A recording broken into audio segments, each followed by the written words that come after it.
Dallas voters approved 2 of 3 controversial charter amendments pushed by a group called the HERO Initiative. Our Robbie Owens is live for us at Dallas City Hall. She's looking into answers to the questions of what happens now. Robbie? Well, Ken, local leaders opposed to those charter amendments have conceded defeat, calling the results a wake-up call for City Hall.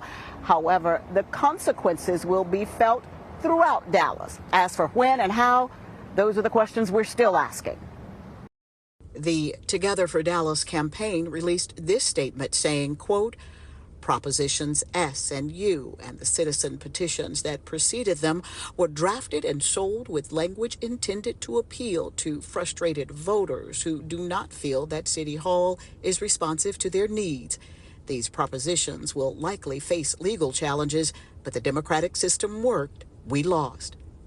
If you'll recall, Together for Dallas was a who's who of past and current elected leaders urging Dallas voters to reject the STNU proposals, calling them dangerous and the work of outside agitators.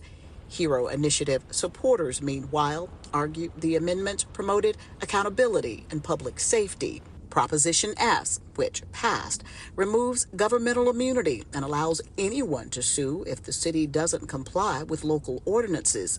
Voters rejected Proposition T, which would mandate an annual quality of life survey to determine if the city manager gets a bonus or possibly a pink slip.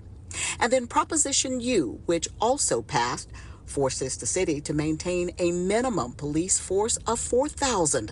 That's almost 900 more than the current force, and mandate that at least 50% of revenue increases be directed to the Public Safety Pension Fund and higher salaries for police. Are you more concerned about what the consequences will be? What will happen? Potentially, yeah, potentially. And that's with all laws, right? New laws or new mandates. You always worry about what the true intention is. Not what the intention, but what the effect is of that intention. Because it may sound good on paper, like we just said, but the end result may not be what you expect. Eastep says he still supports police, but hadn't considered the likelihood that city services could be cut to increase staffing. Now, we asked interim city manager Kimberly Bizer-Tolbert exactly how the city plans to move forward in the face of these new mandates. We'll have that response for you ahead at 5. Live at Dallas City Hall, Robbie Owens, CBS News, Texas. Robbie, thank you. We'll see you at 5.